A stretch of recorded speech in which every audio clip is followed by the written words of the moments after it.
What's up mga kahugot? For today's video, naalala nyo ba yung nagawa natin chicken pastil 5 days ago?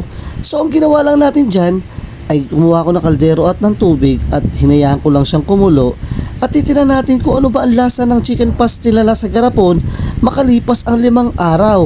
So kung naalala nyo yung post natin dati na gumawa ako ng chicken pastil na naglagay ako sa garapon, yan na siya. Mukha siyang crispy garlic pero hindi po yan garlic kasi kinrispy ko talaga ang paggagawa last time ng chicken pastil kasi medyo gusto ko na parang siyang chicharon pag kinakain mo. So yan, bubuksan na nga pala natin yung ating chicken pastil sa garapon at aroma check ay mabango pa rin siya, parang bagong luto. And then kumuha na tayo dyan and first bite nung tinikman natin yan ay sobrang sarap talaga.